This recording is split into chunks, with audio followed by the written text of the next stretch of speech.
All right, guys, what's going on a walk here? Still got that bad voice.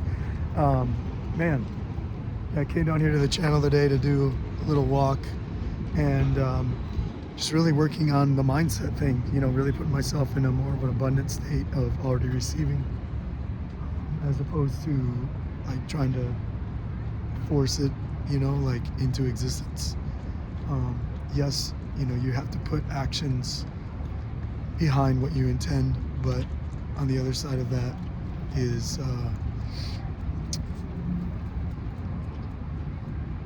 you good, bud? Okay.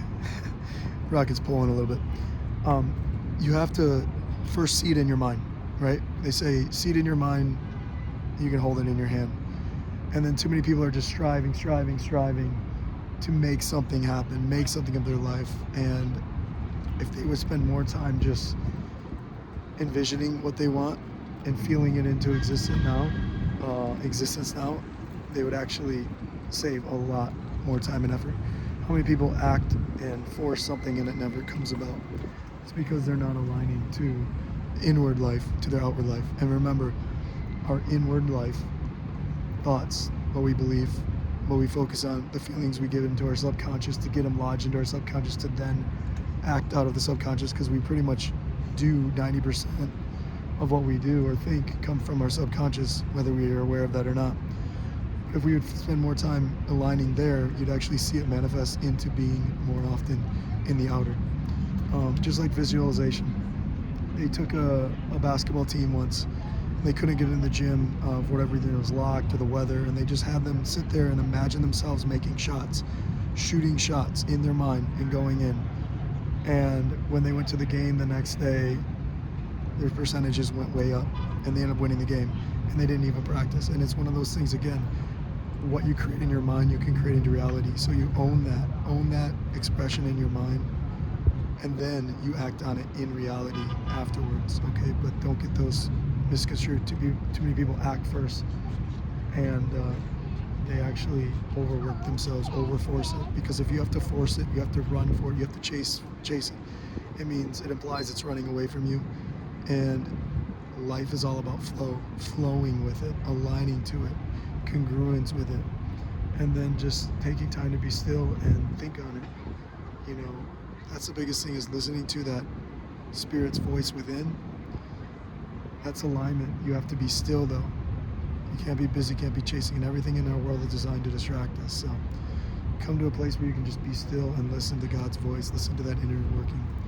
And then I'll leave you with this thought. As I'm walking around here, I was thinking about how, before, when I was doing this, I had a relationship that was distance, and I knew it wasn't going to last forever. I was going to give it my all, but I knew it wasn't going to last forever.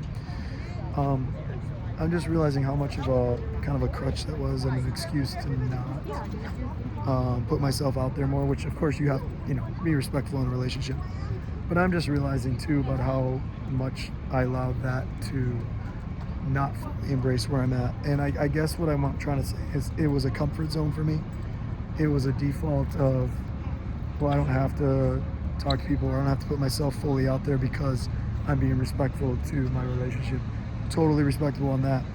However, for alignment and bettering my life became so focused on her and what she's doing in us and understanding her, analyzing and telling myself, oh, I'm not too attached, I'm fine. No, you can't tell yourself you're not attached. You find out how attached you are with your nervous system when you part and you separate ways.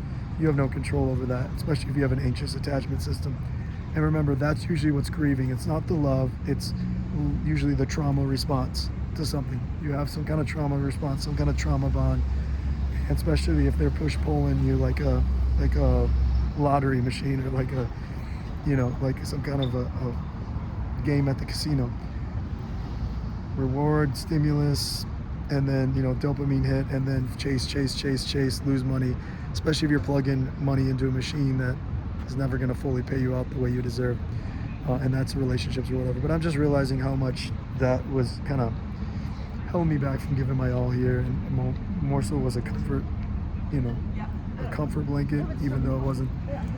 All I have to say is I think there's something better, and I think there's something better for you out there. If you guys keep going to the old to repeat, get your eyes focused on what you're doing here today, on yourself, make yourself a priority, stop forsaking yourself, and stop limiting yourself by always just lying to yourself, just staying with a comfort zone, comfort blanket that really doesn't suit you when you're so focused on other people in their life rather than owning your center. And you stop denying yourself and decide, I'm going to take this on and be my best and give myself my best and believe that your future, the future you create within your mind, the better future, and feeling it into existence comes eventually, some form of it. And then you leave the rest up to God as you let it flow. All right, guys, that's my thoughts for you today.